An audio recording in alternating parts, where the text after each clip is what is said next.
moi, la clé du sujet, c'est comment on maintient cette logique de protection, mais comment on accélère les transformations du système de santé. Nos concitoyens, je pense, ont la conviction, ils ont toujours raison par définition, que le système de santé s'est dégradé. C'est vrai, il faut regarder ce qui se passe aussi chez nos voisins, on continue, tu les as évoqués, à avoir des performances quand même qui sont satisfaisantes.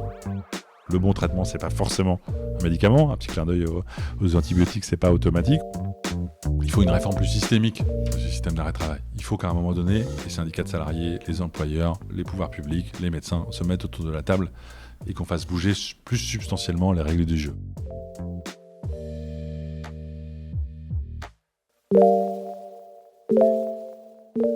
Bonjour à toutes et tous, je suis Marc Landré et vous écoutez le podcast de l'hypertransformation by SIA, le premier podcast qui décrypte de l'intérieur les transformations technologiques, organisationnelles et sociétales des entreprises.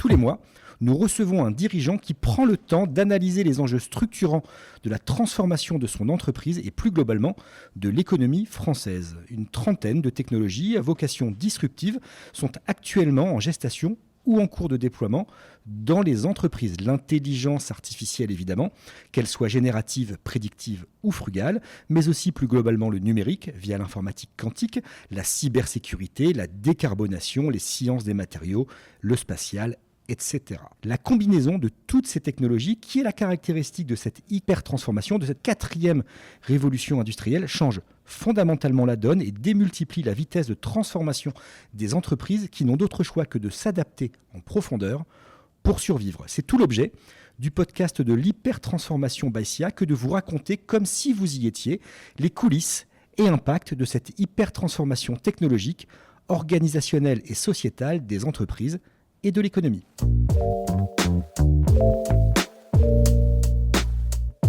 Pour le 9e épisode de la saison 2, j'ai le plaisir de recevoir Thomas Fatome, le DG de l'assurance maladie. Thomas, on se connaît depuis 20 ans et je te remercie d'avoir accepté d'être l'invité de ce podcast pour parler de la transformation du système de santé en France.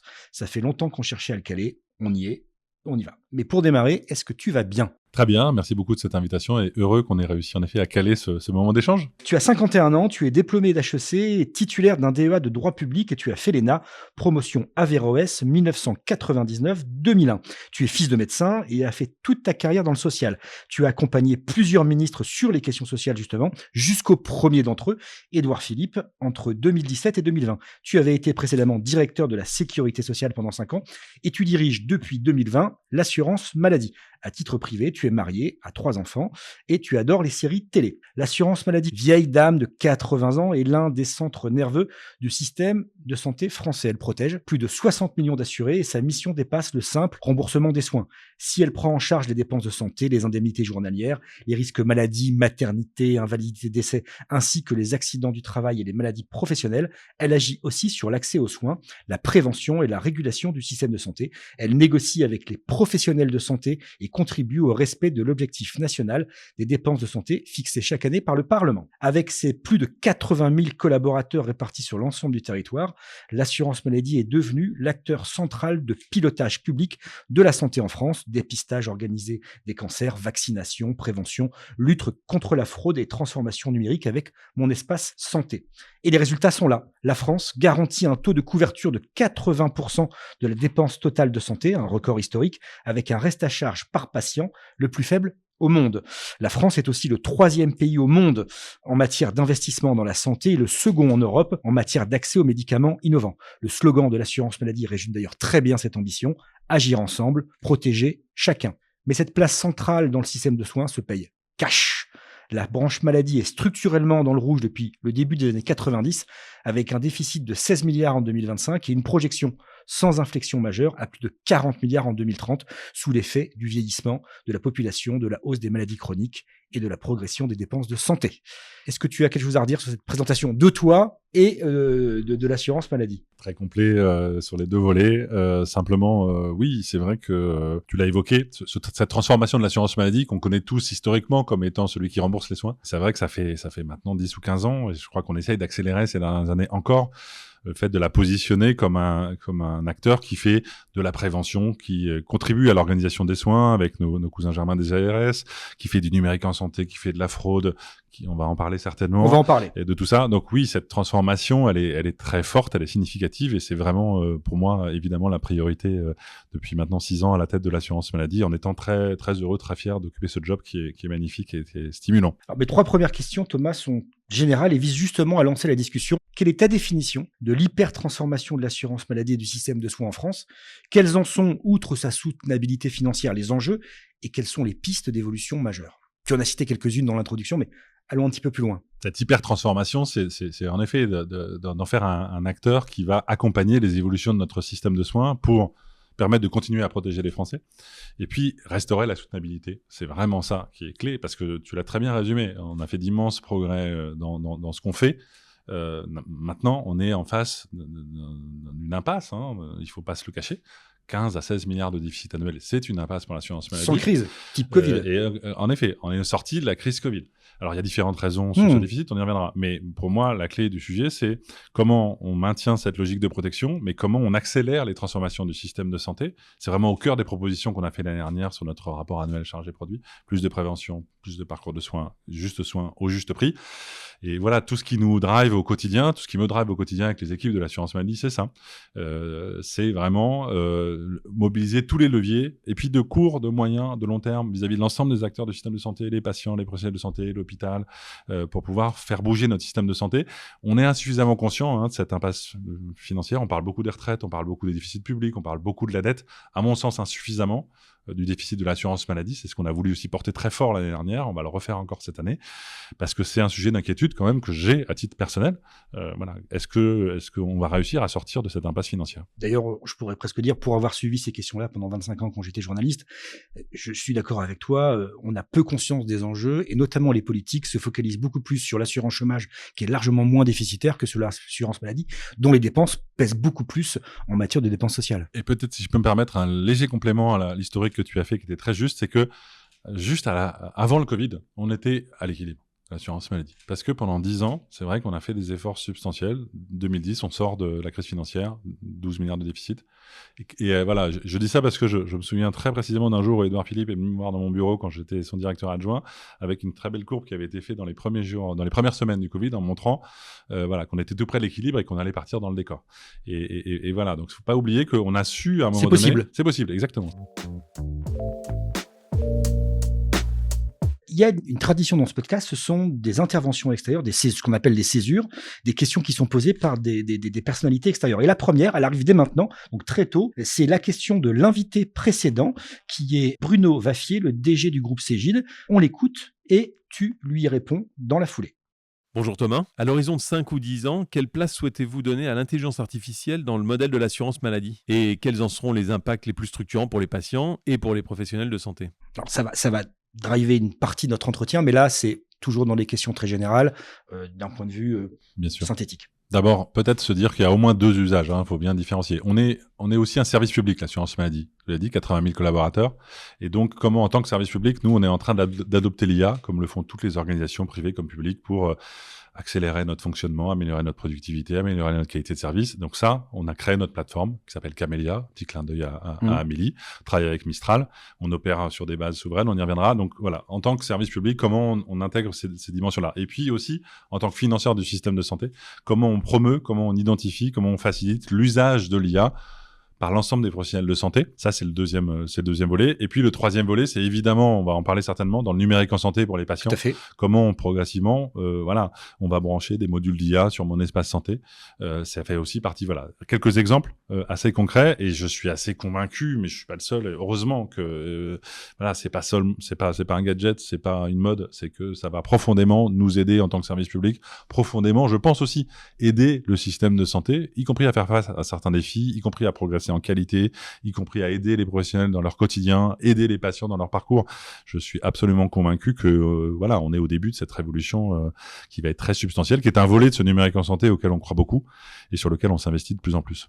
On va y revenir dès maintenant d'ailleurs, quand on va commencer par parler du chantier de la lutte contre les fraudes dont l'IA est l'un des problèmes et en même temps l'une des solutions. Ce chantier de la lutte contre les fraudes, des fraudes qui sont de plus en plus modernes et sophistiquées de la part de réseaux très organisés qui industrialisent leurs pratiques et ont des modes opératoires, vous l'avez souvent dit à l'assurance maladie, qui sont similaires à ceux de la criminalité organisée, souvent depuis l'étranger.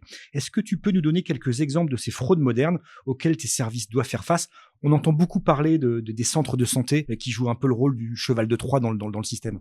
Oui, un peu. Malheureusement, c'est le meilleur exemple des bandes organisées. En effet, la criminalité organisée, on prend le contrôle d'un centre de santé et vont nous facturer, j'allais dire à bas bruit, France entière, pour déjouer éventuellement nos seuils d'alerte et nos modes de surveillance.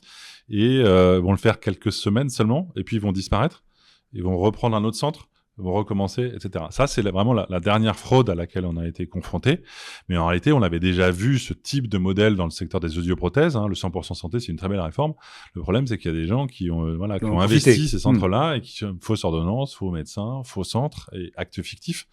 Et donc, mais c'est des actes fictifs et aussi des actes qui sont surfacturés. Alors, il y a les deux. Honnêtement, malheureusement, entre guillemets, j'ai envie de dire, il y a de tout. Il y a de la surfacturation, il y a de l'acte fictif, il y a du découpage d'actes, il y a du non-respect de la nomenclature.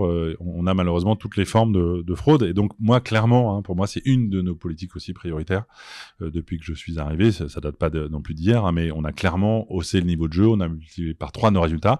Mais c'est vrai qu'en face, on a une fraude qui est de moins en moins, cette fraude ponctuelle qui est évidemment déjà condamnable d'un patient, d'un professionnel de santé qui va surcoter, etc.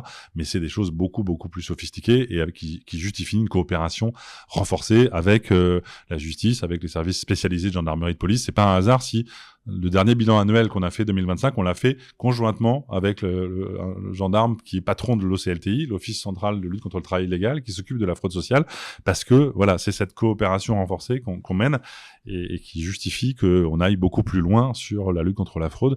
On a un système de santé, je vais pas être trop long, qui est très ouvert, c'est une de ses forces. Un système d'assurance maladie qui rembourse vite, c'est bien, qui protège, exactement. C'est un élément tiers payant notamment, mais au-delà de tout ça, comment on injecte cette priorité, la lutte contre la fraude dans tout ça, c'est des évolutions structurelles aussi de nos systèmes d'information, de nos procédés de remboursement qu'on est en train de mettre en œuvre depuis plusieurs années et on va accélérer. Oui, on a tort de croire d'ailleurs et de dire trop souvent que la fraude vient des assurés sociaux.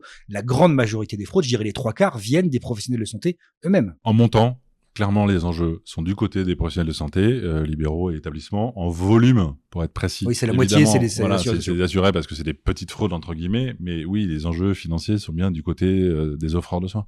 Et aujourd'hui, en termes de proportion, le dernier rapport de lutte contre les fraudes, c'est 723 millions d'euros de fraudes détectées et stoppées en 2025, contre 628 en 2024. Ça fait Exactement. 15% de plus en un an.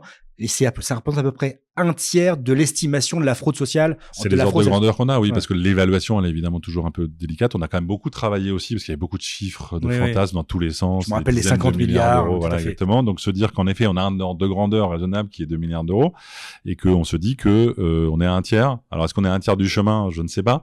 On a déjà considérablement progressé ces dernières années, mais ça veut dire en effet qu'il faut continuer à aller plus loin, et c'est vraiment notre feuille de route. La chance et en même temps l'inconvénient, c'est l'IA. L'IA va vous aider à mieux détecter les fraudes, à mieux lutter contre les fraudes, mais aussi l'IA est utilisée pour sophistiquer les systèmes de fraude. Comment vous arrivez à naviguer dans cette contradiction ou cette injonction contradictoire liée à l'IA? Alors d'abord, ça veut dire investir à la fois dans l'humain et dans les technologies. C'est la raison pour laquelle on a créé 6 pôles interrégionaux d'enquêteurs judiciaires. On est allé recruter 60 personnes qui maillent le territoire, qui sont d'anciens gendarmes, d'anciens policiers, d'anciennes personnes qui ont des pouvoirs d'action judiciaire.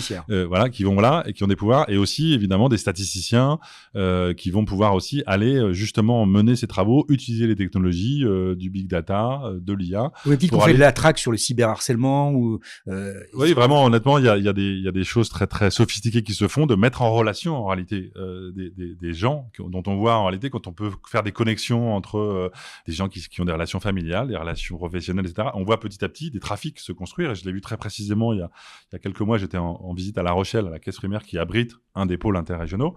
Ce mapping, honnêtement, je vais te dire très clairement, j'avais l'impression d'être dans un film policier ou dans une enquête policière, mais c'est la vraie vie. De dire, et une pieuvre. Voilà, exactement, une pieuvre, mais un tel qui est en relation avec un tel, qui connaît un tel, et qui va carrément, ils vont faire du foot ensemble, etc. On relie les parcours et on comprend ce qui se passe. Et ce qui se passe, c'est en effet des trafics très organisés. Donc, investissement humain, investissement dans des outils. On a considérablement augmenté, on a multiplié par 3 à peu près ce qu'on met, pardon d'utiliser le jargon, mais tu le connais bien, nos roadmaps informatiques. On est en train d'augmenter fortement tout ce qu'on met dans le roadmap informatique sur les outils de détection, de veille, d'analyse des données. Se dire, tiens, il y a un truc qui bip, il y a un professionnel de santé qui a une atypie, cet infirmier, ce kiné, ce médecin, c'est bizarre, tout d'un coup, il se met à avoir une activité Et ça nous l'IA dit des l'aide à choses. le repérer. Bien sûr, l'IA l'aide à nous repérer, à comprendre les modèles, à faire des mises en relation. D'ailleurs, c'est l'IA, mais au sens large, c'est-à-dire que c'est l'ensemble. C'est pas génératif, on est Exactement. d'accord. Voilà, Ouais. c'est tout ce qui tourne C'est autour pas ChatGPT, c'est exactement. l'IA. C'est tout ce qui tourne autour de l'utilisation des données pour comprendre qu'en réalité, comment on fait parler des données. Et pour donner un autre exemple, depuis maintenant 18 mois, la Caisse primaire de Paris travaille avec une start-up, et on peut la nommer parce qu'elle s'appelle Shift et que c'est public, start-up française, qui utilise l'ensemble de ces nouvelles technologies pour nous aider à faire parler ces données, à mettre en relation, typiquement dans le secteur de l'optique et du dentaire et de l'audio, à essayer de mieux comprendre ce qui se passe, et ça marche bien. Et on voit que ça nous aide à aller plus vite dans la détection. C'est des choses qu'on a trouvées, mais que le modèle va trouver, entre guillemets, plus vite que nous, va nous aider à être plus efficace. Et donc, aussi se dire des choses tout simples. En fait, l'IA, c'est aussi un gain de temps pour nos équipes. Par exemple, on a des rapports à produire. Pardon d'être très simple, et je pense que ça peut intéresser les auditeurs. C'est que un processus de fraude, c'est un processus normé de lutte contre la fraude. On doit faire une enquête, construire des choses. Typiquement, en contrôle, l'humain contrôle toujours les choses. L'IA va nous aider à rédiger un premier draft de rapport de contrôle, et donc on va être plus efficace, on va gagner du temps. Ça veut dire aussi être en veille. Tu disais, l'IA, c'est aussi évidemment des outils utilisés par les fraudeurs. Donc, être en veille sur les outils technologiques, leur utilisation, ça, c'est aussi quelque chose sur lequel on est en train de s'armer. On a construit, il y a maintenant 3 ans, un nouveau département qui est le département de l'innovation numérique et de la veille sur ces technologies-là. Ça fait partie aussi d'avoir un peu les yeux et les oreilles ouverts pour voir qu'est-ce qui est en train de se développer. Est-ce que un nouvel outil qui permet à un hôpital d'optimiser son codage? Pourquoi pas, c'est bien. Il faut juste vérifier qu'il est bien safe par rapport aux règles de codage. Des outils qui peuvent améliorer la productivité d'autres professionnels de santé, c'est bien. Il faut juste vérifier qu'ils sont bien, entre guillemets, branchés sur les bons référentiels. Donc, il y a aussi cette veille-là qui est un objet du quotidien pour nous. Pourtant, tu dis qu'il faut quand même qu'on accélère et qu'on aille plus vite. Tu as récemment dit qu'il faut tu as appelé un changement de rythme pour pouvoir aller plus vite et plus loin dans la lutte contre la fraude. Qu'est-ce qui manque aujourd'hui, peut-être dans l'arsenal juridique et réglementaire, pour passer à cette étape supérieure? Alors, le projet de loi qui vient d'être voté sur la lutte contre la fraude va nous permettre d'accélérer. Par exemple, dans la coopération entre l'assurance maladie obligatoire et les complémentaires santé. Ça fait beaucoup de buzz. Je pense qu'il n'y a pas d'inquiétude à avoir. Il y a des craintes sur le secret médical, etc. On saura gérer tout ça. Donc là, c'est de l'échange de données. Oui, c'est l'échange de données, mais de se dire que les financeurs du système se mettent ensemble pour échanger des données et pour adresser aussi un message aux fraudeurs, dire attention, on va mieux se coordonner, on va échanger des informations, dès lors qu'on a des signaux, on se les partage, etc. Ça se fait pas n'importe comment, il y a la CNIL qui va surveiller tout ça, il y a un cadre juridique, mais voilà, ça fait partie des objets sur lesquels il faut accélérer. Il faut accélérer aussi sur des choses simples, vraiment qui peuvent paraître à celles et ceux qui nous écoutent basiques, mais voilà, carte vitale, nécessaire pour faire du tiers payant. Ça paraît évident, mais c'est pas toujours le cas partout. Et ça peut être C'est pas obligatoire? Dans les textes, et notamment, on l'a imposé sur les audioprothèses. Ça a fait diminuer massivement les fraudes. On a signé un avenant avec les pharmaciens pour se dire que les cas dans lesquels la carte vitale n'est pas utilisée doivent être ultra minoritaires. On le sait aussi, des gens en EHPAD, des gens en établissement, des nourrissons qu'on n'a pas encore enregistrés dans nos bases. Il y a des mais ça justifie pas une utilisation du hors carte vitale et qui se fait malheureusement pour générer des trafics, etc. Donc c'est aussi un changement, j'allais dire aussi de perception de l'ensemble des acteurs du système, que parfois il peut y avoir peut-être un peu de contraintes, mais honnêtement des contraintes assez simples. Qui relèvent du bon sens en plus. Qui relèvent du bon sens, mais qu'on doit remettre un peu le système à l'endroit pour éviter d'ouvrir la porte à des mécanismes de fraude. Est-ce qu'il y a encore des bases de données qui seraient utiles pour vous à pouvoir aller prospecter, auxquelles vous n'avez pas accès? Honnêtement, ma première réaction comme ça est plutôt non, y compris là aussi le projet de loi de lutte contre la fraude nous donne des nouveaux droits d'accès, notamment sur des bases d'éléments sur le patrimoine, notamment qu'ont nos amis de la DGFiP. Honnêtement, la balle elle est aussi, je le dis très sincèrement, dans notre camp, c'est-à-dire que le cadre législatif, le cadre d'échange, il est déjà extrêmement large. À nous d'aller utiliser, à nous d'aller faire le job, si j'ose dire. Il y a sûrement peut-être d'autres éléments sur lesquels on pourrait aller plus loin, mais déjà, allons explorer tout ce qui est à notre main. L'un de tes combats sur la transformation transformation du système de santé, c'est la lutte contre les rentes excessives, je cite le dernier rapport de l'IGF, de certains professionnels de santé, radiologues, radiothérapeutes, centres de dialyse, laboratoires d'analyse, notamment grâce au système de dépassement d'honoraires. L'assurance maladie a engagé en 2021 une révision de la nomenclature de plus de 13 000 actes médicaux qui doit bientôt prendre fin et justement permettre de mieux gérer ce système de dépassement d'honoraires. Alors c'est compliqué parce que vous vous heurtez à une forte résistance des professionnels qui y voient une limitation de leur liberté d'exercice. Quel espoir portes-tu dans cette transformation et est-ce qu'au final, la montagne ne risque pas d'accoucher d'une souris? On va essayer d'éviter. D'abord, ça me permet de dire que il faut pas confondre des mots simples qui sont rente et rentier, si je peux me permettre de faire un tout petit... Voilà. Les rentes économiques, ça existe. En tout cas, c'est documenté. C'est-à-dire, c'est une activité qui génère des niveaux de rémunération très exagérés, en tout cas très différents d'un niveau de rentabilité, entre guillemets, normal. Et voilà. Et honnêtement, ça ne fait pas... Il y a des secteurs d'activité dans le domaine de la santé qui peuvent être des rentes, parce que, y compris l'assurance maladie d'ailleurs, pas seulement des dépassements d'honoraires, y compris l'assurance maladie, elle peut avoir laissé, entre guillemets, des niveaux de tarifs très élevés, qui fait que la rente s'est créée. C'est le cas des radiologues. En tout cas, c'est le cas d'un certain nombre de champs d'activité. Mais les radiologues, je peux même donner les chiffres, je les ai. 80 millions d'actes par an qui sont remboursés, ça représente 6 milliards de dépenses, c'est en haut de 20% depuis 2019, avec un revenu moyen qui dépasse les 200 000 kilo-euros par an et par praticien, c'est-à-dire 2 fois supérieur à celui des autres médecins. C'est ça une rente. En tous les cas, c'est des niveaux de rémunération et de revenus très élevés, mais ça ne fait pas des médecins, y compris des radiologues, des rentiers, fraudeurs. parce que ça, et même des rentiers, parce que qui dit rentier dit je travaille pas. Oui, dans après, l'imaginaire collectif, etc. C'est en fait, les assurances. j'attends que ça tombe tout seul. C'est pas le cas. Les radiologues, même s'ils sont très bien payés, en réalité, ils bossent. Oui, mais et on a besoin de radiologues pour pouvoir prendre en charge des patients de plus en plus, etc. Mais c'est vrai que moi, j'ai posé à plusieurs reprises le fait que, est-ce que c'est complètement normal qu'un radiologue gagne au moins 2 fois plus qu'un généraliste et même plus qu'un pédiatre, par exemple, ça m'interroge. C'est-à-dire que, mais encore une fois, mais on a besoin de généralistes. Et donc, c'est le système qui fait ça. Donc, comment on fait bouger le système? C'est ça qui est posé par la réforme de la nomenclature. Comment on fait bouger le système avec les professionnels de santé, avec les médecins, pour faire évoluer les tarifs, pour qu'ils soient plus, quelque part, entre guillemets, alors je me méfie du terme de justice, d'équité, parce que c'est quoi une rémunération juste et équitable? C'est éminemment difficile, Il faut aussi se dire, le système public, il est parfois critiqué parce qu'il maintient des rentes et parce qu'en effet, on se dit, mais qu'est-ce que vous faites? Qu'est-ce qui se passe? On peut s'interroger sur des rémunérations d'avocats d'affaires, de joueurs de foot, etc. Donc, c'est pas comme si le système privé... Mais c'est pas public. Voilà, c'est pas public. Donc, on a sans doute une responsabilité encore plus importante d'assurer une rémunération juste, équitable, pertinente. Et donc, en fait, et ça interroge sur, et surtout tu me coupes si je suis trop long parce que je suis intéressable sur ce sujet, ça interroge aussi notre capacité des acteurs conventionnels, comme on dit dans le jargon, c'est-à-dire de la négociation entre les syndicats et l'assurance maladie, de faire bouger le système, dans mon sens. Et c'est très difficile, parce que c'est difficile pour un syndicat d'aller signer des baisses de tarifs. C'est honnêtement pas facile. Mais si en même temps on n'y arrive pas, qu'est-ce qui se passe? Au bout d'un moment, en effet, le législateur, le gouvernement dit attendez, qu'est-ce qui se passe là? Vous avez laissé des rentes se développer, il faut quand même faire quelque chose. Il y a 16 milliards de déficit à l'assurance maladie. Et donc, c'est ce qu'on a essayé de faire, notamment. Alors, c'est ce qu'on a fait honnêtement plutôt bien, même si ça n'a pas été sans heurts avec les biologistes. On a eu des discussions difficiles, mais enfin, on a fait des protocoles pluriannuels dans lesquels on a partagé les gains. Il y a eu beaucoup de bénéfices aussi du côté des biologistes, mais on a baissé les tarifs et donc, quelque part, ça a plutôt pas si mal fonctionné que ça. Plus chaotique avec les radiologues. Plus que chaotique avec les radiologues. On n'a pas réussi à trouver un accord l'année dernière. Donc, on a pris des décisions, j'ai pris des décisions unilatérales de baisse. On a rouvert cette discussion-là il y a quelques semaines. J'espère qu'on va y arriver. Maintenant, c'est vrai que je suis préoccupé par l'idée que moi, je crois vraiment au contrat. Je crois à la négociation. Tu l'as dit, je travaille dans le secteur social depuis plus d'une vingtaine d'années. Et donc, le dialogue social, j'y crois. Mais il faut qu'il réussisse. Pour discuter, pour dialoguer, il faut et puis il faut qu'il réalise des résultats. C'est-à-dire que tu parlais de l'assurance chômage, on parle des retraites complémentaires, on parle de plein de domaines.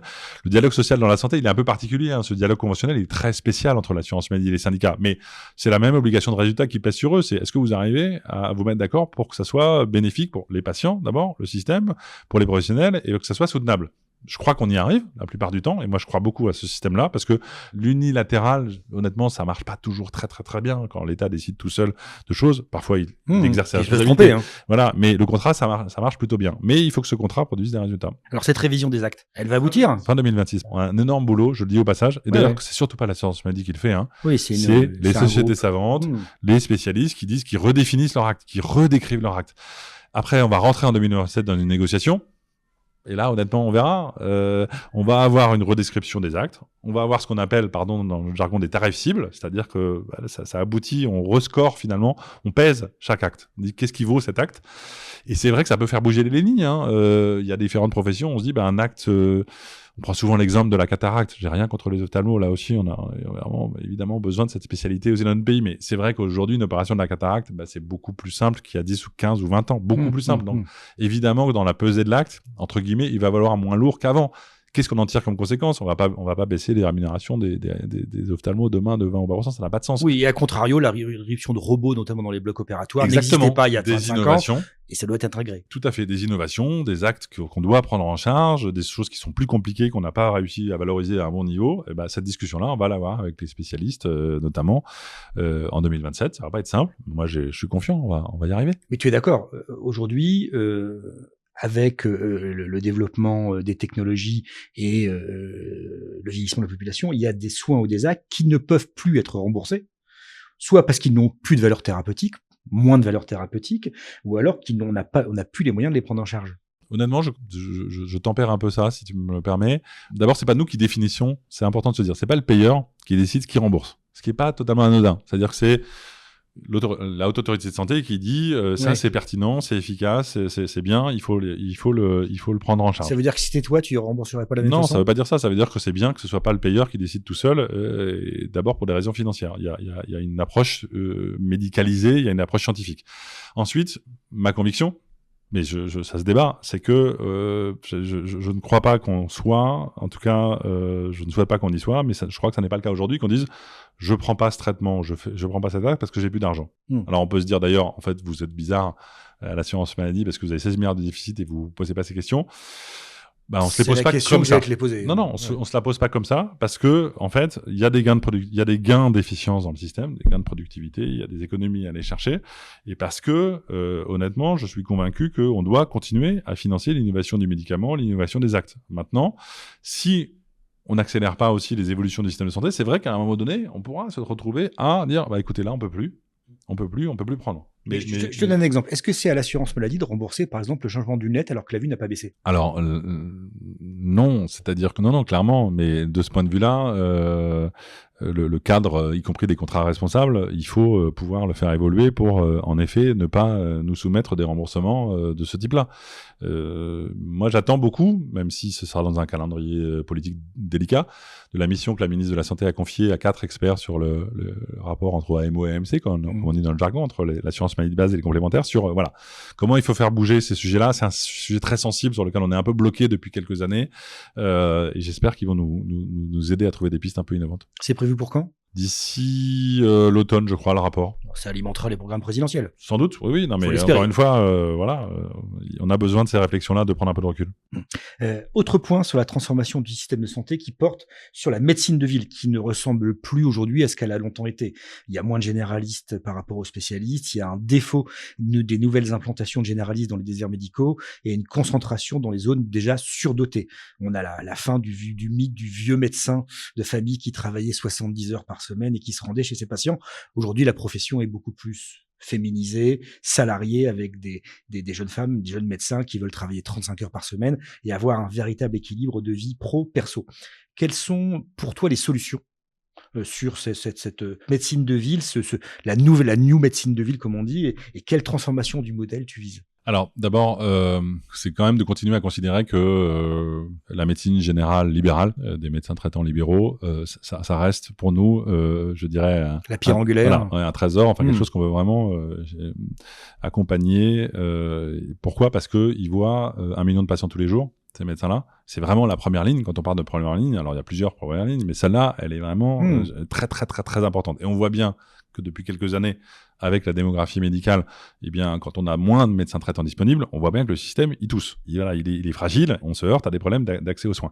Et donc, c'est pour ça qu'on a signé la convention avec les médecins, c'est de se dire, on a absolument besoin de donner un signe d'attractivité significatif. C'est pour ça qu'on a fini par aller à 30 € pour la consultation pour les généralistes, de dire, il faut qu'on donne envie aux gens. C'est pas qu'une question d'argent, j'y reviendrai. Mais se redire bien que il faut être lucide et ouvert, et c'est normal. Il y a des évolutions de la société, tu les as rappelées, ça c'est une donnée, c'est un entrant. On va pas lutter contre, entre guillemets. On n'a pas, entre guillemets, les mêmes médecins qu'il y a 30 ans. Faut pas non plus caricaturer. J'entends parfois dire il faut 3 médecins pour un médecin, etc. Faut pas non plus exagérer.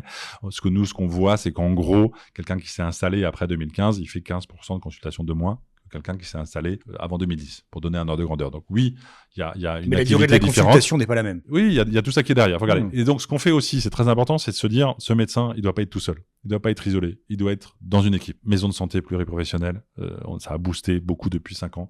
Assistant médical. Ce que font les autres pays depuis longtemps, en 2019, Nicolas Ça, Revel, c'est la loi d'autres Ma ont eu Santé l'idée 2022 oui, d'Agnès Buzyn. on a tous eu l'idée de se dire, il faut qu'on mette tout simplement des administratifs. Recréer du temps médical. Exactement. Pour libérer du temps médical. Et ça marche.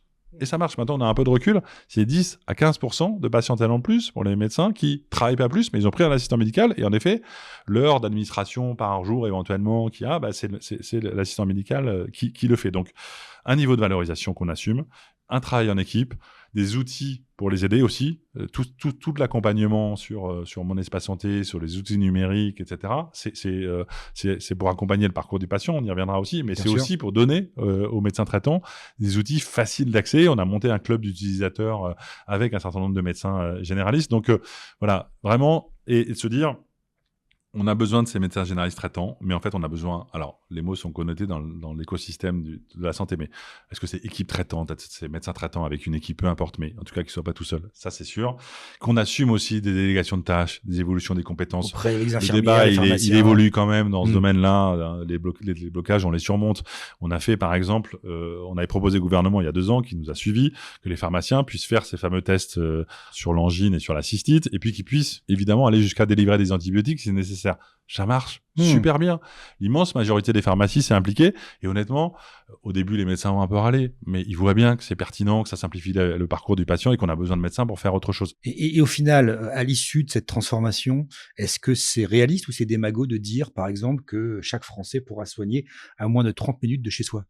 Je précise que c'est le Premier ministre Sébastien Lecornu qui l'a dit. Je pense que c'est quelque part dans des objectifs de politique publique, comme on dit souvent, il s'impose à nous. Après, il y a la question, c'est qu'est-ce qu'on fait pour l'atteindre. Et pourquoi je dis ça ? C'est parce que derrière, quand on décline, il faut se dire qu'on a sûrement des populations prioritaires. Nos concitoyens, je pense, ont la conviction, ils ont toujours raison par définition, que le système de santé s'est dégradé. C'est vrai, il faut regarder ce qui se passe aussi chez nos voisins. On continue, tu les as évoqués, à avoir des performances quand même qui sont satisfaisantes. Mais comment on s'engage sur le maintien d'une promesse politique d'un accès aux soins, mais comment on assume sans doute aussi de prioriser pour se dire, voilà, nous, ce qu'on a fait, vraiment sur je me permets de le dire, les patients en affection de longue durée sans médecin traitant, il y en avait un peu plus de 5,5%, pardon, je prends les chiffres précis, il y a 2 ans. Et ça a augmenté, ce pourcentage-là, il a augmenté tous les ans depuis 5 ans parce que moins de médecins, plus de patients en ALD. Et donc, mécaniquement, il y a un effet de ciseau, comme disaient les économistes. Et donc, voilà, on voyait ce taux augmenter. On a cassé la courbe.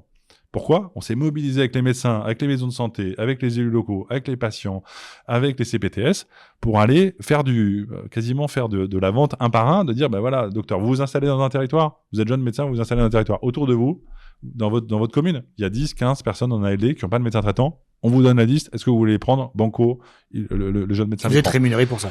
Oui, vous êtes rémunéré pour ça. C'est logique. Vous avez une responsabilité en tant que, c'est vos patients chroniques. Donc voilà. Mais c'est vrai que je pense que, et un des enjeux sûrement des prochaines échéances, c'est cette réponse à une demande légitime d'accès aux soins. Comment on accélère les transformations du système de santé notamment de manière inégalitaire sur le territoire aujourd'hui. Notamment. Deuxième césure du podcast, c'est la question qui t'est posée par la personne en charge des questions de santé chez SIA, c'est Aurélie Treilloux. Tu l'écoutes et tu lui réponds ensuite. Bonjour Thomas. La transformation du système de santé dépend de plus en plus de notre capacité à anticiper les risques plutôt qu'à seulement rembourser les soins. Alors selon vous, comment l'IA et l'exploitation des données de santé peuvent-elles transformer le pilotage des maladies chroniques, la prévention et la répartition de l'offre médicale sur les territoires dans les 10 prochaines années ? Très précis. Très précis et en même temps une question très dense.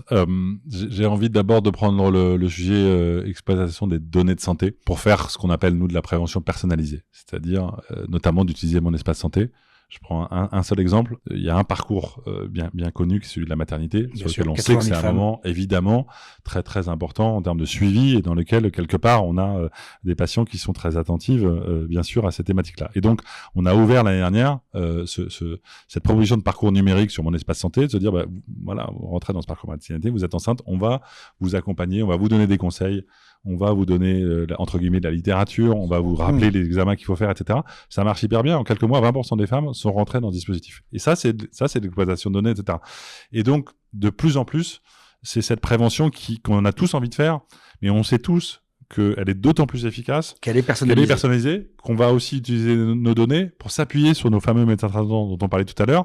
C'est l'occasion aussi de partager un des projets emblématiques de l'assurance maladie en 2026. Les médecins traitants, ils nous disent « Donnez-nous davantage d'informations sur nos patients, sur leur parcours de prévention. Est-ce que mon patient est dépisté? Est-ce qu'il est vacciné ?» Parfois, ils le savent, mais parfois, il s'est fait vacciner ailleurs, etc., etc. Et pour la première fois, on va utiliser les données de l'assurance maladie pour les restituer de manière nominative aux médecins traitants pour qu'ils puissent avoir sa liste de personnes de plus de 65 ans qui s'est fait vacciner contre la grippe ou pas.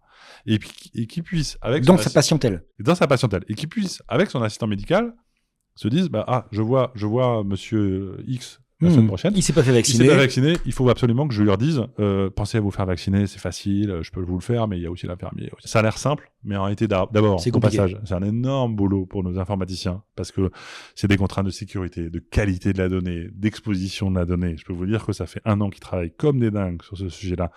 Et on a lancé le produit là, ça fait 2 semaines. Qu'on a ouvert sur les premiers actes de dépistage. Et on a des très bons retours des médecins qui nous disent « Ah, c'est super votre truc là, j'ai le tableau de bord qui va bien, etc. » Et donc, on va construire là-dessus.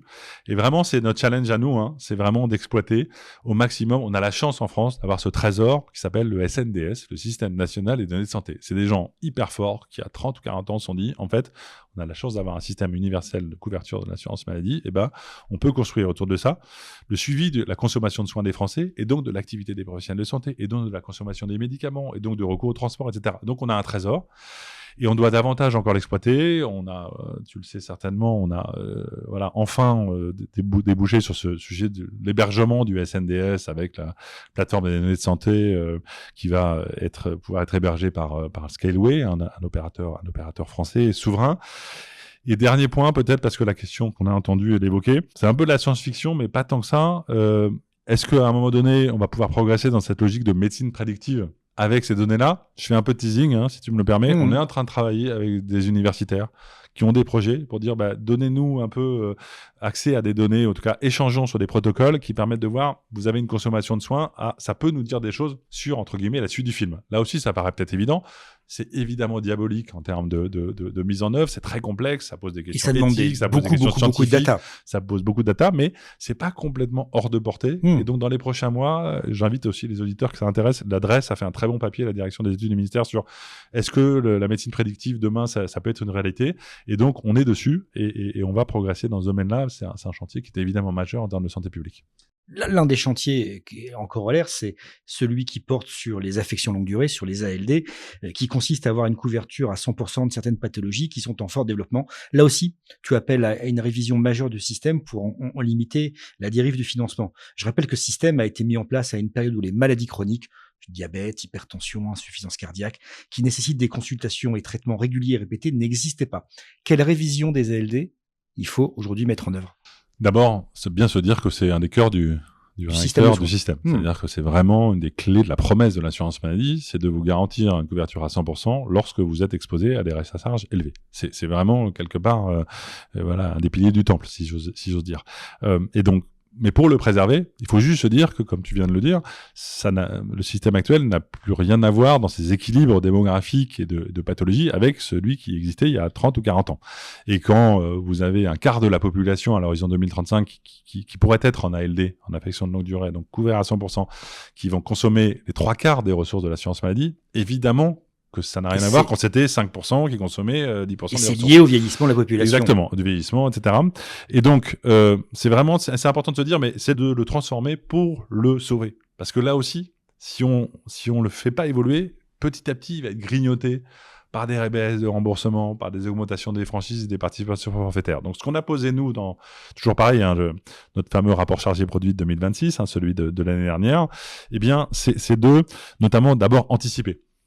ce qu'on a appelé un peu dans notre jargon, nous, le pré-risque chronique. C'est-à-dire avant que vous entriez en ALD, il est possible que vous ayez de l'hypertension, il est possible que vous ayez de l'obésité, il est possible que vous ayez des facteurs de risque qui font que si on les détecte pas suffisamment tôt, alors en effet, vous avez basculé à 100%. Et donc ça a été un article qui a été voté par le Parlement de reconnaître, de proposer ce parcours de prévention renforcé, qu'on va cofinancer d'ailleurs avec les complémentaires santé. C'est pas l'assurance maladie tout seul. Au passage, prévention ne veut pas toujours dire forcément 100%. Et donc, d'agir en amont des ALD. Et derrière ça, c'est vrai aussi de se réinterroger sur peut-être un certain nombre de critères d'entrée en ALD aujourd'hui qui vont justifier qu'on intervienne plus tôt. Et donc ça, voilà, c'est des travaux qu'on a engagés avec la Haute Autorité de Santé, avec le ministère de la Santé. Ça va prendre du temps parce que c'est des chantiers très lourds, mais clairement, il faut sans doute être un peu plus sélectif dans les critères d'entrée. Il faut agir en amont si on veut maintenir un système qui fait que quand vous avez des gros restes à charge, parce que vous avez des pathologies chroniques, alors le 100%, il est maintenu. On est fidèle à la promesse quelque part de 45 de l'assurance maladie. Ça, c'est vraiment ce chantier sur lequel on avance et on travaille. Et je rappelle qu'à une époque pas si lointaine, le 100% couvrait y compris les pathologies qui n'étaient pas d'ALD. C'est-à-dire qu'on remboursait l'intégralité des prescriptions, y compris en dehors de la maladie qui était couverte. Oui, alors ça fait partie aussi, ça fait le pont avec un point sur lequel je voulais compléter, c'est aussi ce qu'on a dit, c'est le 100%, ça doit être d'abord en lien avec la pathologie et ça doit être aussi sur des traitements utiles, efficaces. C'est la raison pour laquelle, sur notre proposition, le gouvernement a pris un texte pour dire on a des médicaments aujourd'hui qui sont remboursés à 15%. C'est pas qu'ils sont inefficaces, mais qui sont quand même nettement moins efficaces que d'autres. Est-ce qu'il faut aller vraiment maintenir à 100% pour des personnes en ALD pour ces médicaments-là? Nous, on a considéré que non. Le gouvernement nous a suivis. La mesure entrera en vigueur en octobre. C'est aussi cette sélectivité de ce panier de soins. C'est-à-dire que si on veut être fidèle à la promesse du 100%, il faut être toujours sûr qu'on rembourse des choses pleinement efficaces, pleinement utiles. Déjà, sur les médicaments, tu me permets de faire la transition. On le sait peu, mais on le dit peu, la France a un des meilleurs taux de remboursement au monde, avec près de 9 € remboursés sur un total de 10 €. Est-ce qu'il faut moins rembourser les médicaments demain, baisser à 8 € au global, surtout quand on sait que les médicaments les plus remboursés, c'est le Doliprane, en volume, le Dafalgan et le Levothyrox.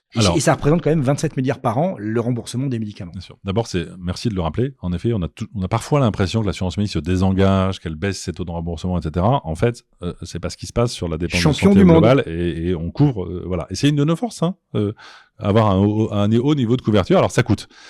Qu'est-ce qu'il faut faire par rapport à ça? Agir sur tous les leviers. Le volume, le bon usage du médicament.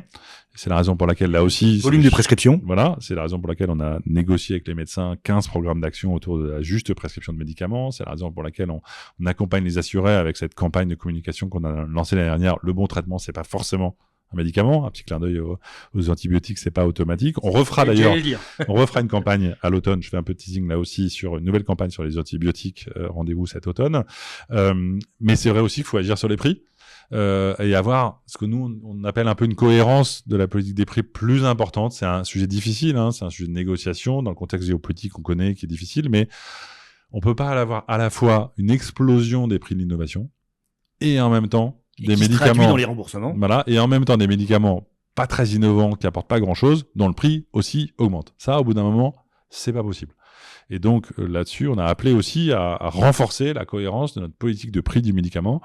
Qu'on soit là pour financer l'innovation, encore une fois, c'est normal, l'innovation, c'est une bonne nouvelle. Ça veut dire qu'il y a des gens qui sont soignés avec des médicaments qui fonctionnent encore mieux, qui peuvent éventuellement les guérir.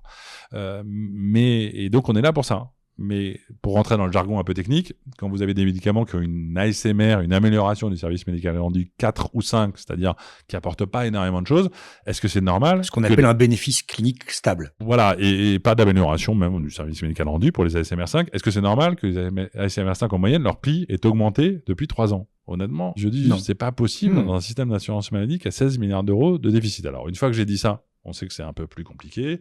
On est attentif aussi à la logique de souveraineté, à la logique industrielle, à la logique d'approvisionnement des médicaments. On peut se féliciter d'ailleurs que là, l'Union européenne vient de signer un accord pour la protection, quelque part, la garantie d'approvisionnement des médicaments en Europe. C'est très, très important. Ces sujets, de plus en plus, ils ont vocation à être européens. Mais oui, il faut agir sur tous les leviers sur le médicament. Sur les transports sanitaires, autre poste important de dépenses, la plupart des réformes précédentes n'ont pas abouti alors que les solutions de bon sens sont connues. Comment on peut lever les freins existants qui émanent en majorité des professionnels des transports? Alors d'abord, on avance, si je peux me permettre, on avance. Ça, c'est des sujets sur lesquels ça bouge. Franchement, Tu parlais d'une solution de bon sens, le transport partagé. Se dire qu'on peut organiser des transports partagés pour des gens qui vont à l'hôpital ou qui en sortent, et que c'est bon pour la planète, c'est bon pour les sous de l'assurance maladie, et c'est faisable d'organiser des dépenses de transport avec un transport partagé. On est passé de 18% sur les véhicules sanitaires légers, les VSL, à 25% en 4 ans. Donc ça veut dire qu'on progresse. Ouais, On peut faiblement. on peut pas mettre tout le monde dans un transport partagé aussi. Non, Il faut être clair aussi. d'accord. On est en train de le faire avec les taxis. C'était pas organisé avec les taxis jusque-là. On a signé une convention cadre l'année dernière avec les taxis. Ça a été dur, Oui. ça a été difficile. C'est un nouveau modèle aussi tarifaire, beaucoup plus simple, beaucoup plus lisible, beaucoup plus efficace. Et si vous regardez la dépense de transport 2024-2025, elle est en train de ralentir. Les volumes sont en train de ralentir parce qu'on est hyper mobilisé sur ce sujet, d'avoir un accompagnement des prescripteurs pour qu'ils prescrivent de l'ambulance quand c'est nécessaire et du transport assis quand c'est nécessaire. Ce fameux transport partagé, cette nouvelle organisation, cette nouvelle convention pour les taxis qui fasse que on ait un conventionnement des taxis là où on a des besoins et pas forcément là où on n'en a pas des besoins, qu'il y ait moins de transport à vide. Donc franchement, le secteur est en train de bouger. C'est pas facile. Ça fait bouger évidemment les équilibres économiques, particulièrement dans la période qu'on connaît évidemment avec les prix du carburant. Mais honnêtement, c'est un domaine dans lequel, regardons ce qui se fait. C'est pas forcément spectaculaire, même si on a quand même vu des taxis râler un peu, même beaucoup. On est attentif aussi aux équilibres économiques. Mais voilà, je pense qu'on progresse beaucoup dans l'efficience des transports sanitaires dans notre pays depuis 3 ans. Et puis là, on peut se dire que peut-être que la généralisation un jour peut-être des véhicules autonomes permettra de résoudre une partie du problème. Pourquoi pas. Je fais partie de ces gens qui sont pas des fans absolus de bagnoles et de voitures. Le jour où on proposera un véhicule autonome, je serai ravi. Donc ça peut évidemment avoir des impacts dans beaucoup d'autres domaines, mais chaque jour suffit sa peine. Autre sujet compliqué, l'explosion des indemnités journalières. C'est plus 45% depuis 2019 à 18 milliards d'euros aujourd'hui, aux 2/3 liés à la hausse des salaires en 6 ans et à la démographie. Donc ça veut dire que, et ça faut bien le préciser, que seul 1/3 pourrait être lié à la fraude ou à l'usage abusif, notamment aux téléconsultations ou la recrudescence des faux arrêts de travail. Je te vois tiquer, donc ce qu'on ne peut pas voir à l'audio, mais c'est difficile de distinguer pour l'assurance maladie ce qui aujourd'hui relève d'une évolution normale de l'état de santé de ce qui relève de comportements abusifs. Comment vous faites et comment on peut mieux assurer que les indemnités journalières soient bien remboursées à des gens qui sont vraiment malades ? Alors, en effet, je tiquais un tout petit peu parce que 2 minutes pour reposer les équations. Nos travaux montrent qu'il y a en effet à peu près 60%, un peu plus de la dépense d'IJ, de l'augmentation de la dépense d'arrêt de travail qui s'explique par des facteurs purement mécaniques, la démographie, l'économie, etc. Les salaires. Clair, c'est net. Après, il y a 40%, c'est vrai, il faut le dire modestement, on ne sait pas. Mais là où je tiquais, c'est que c'est pas parce qu'on ne sait pas que c'est de la fraude, des abus, etc. C'est bien ce que je disais à la fin. Exactement. On retombe sur nos pieds. C'est multifactoriel, comme dirait l'autre, parce que il y a derrière ça plein de choses.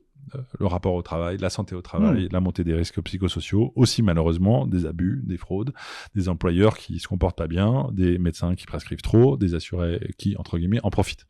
Bon, nous, notre boulot à nous, c'est en effet, tu l'as rappelé, de s'assurer de faire tout pour que l'arrêt soit médicalement justifié. Et donc, ça veut dire d'agir sur l'ensemble des acteurs concernés, assurés, prescripteurs, entreprises, et sur l'ensemble de la gamme d'actions, information, accompagnement, contrôle, sanctions. C'est ce qu'on essaye de faire. Et je partage un paradoxe très simple. On a des résultats. Quand je regarde l'ensemble de nos actions, entreprises qui présentent ce qu'on appelle l'absentéisme atypique, une entreprise du bâtiment qui a 3 fois plus d'arrêts de travail, d'accidents du travail qu'une autre entreprise du bâtiment, on se dit il y a un problème. On a un programme d'action, on va voir plusieurs centaines d'entreprises concernées et on compare ce qui se passe si on ne les avait pas accompagnées par rapport à la tendance antérieure. Ça marche, on a vraiment une nette cassure. Pareil pour les médecins qu'on accompagne, soit qu'on contrôle parce que vraiment c'est les très très gros prescripteurs, soit qu'on accompagne parce qu'ils prescrivent un peu plus que leurs collègues, mais on n'a pas d'éléments qui montrent vraiment une déviance significative. Ça marche aussi. On voit des inflexions très significatives. Contrôle des assurés. On a convoqué plus de 200 000 assurés l'année dernière. Dans 40% des cas, entre guillemets, l'arrêt de travail s'arrête. Pourquoi ? Parce qu'on a ciblé nos contrôles. Donc quand on regarde chacune de nos actions, on a des résultats. Malheureusement, on se partage, on n'arrive pas à casser la courbe, on a toujours cette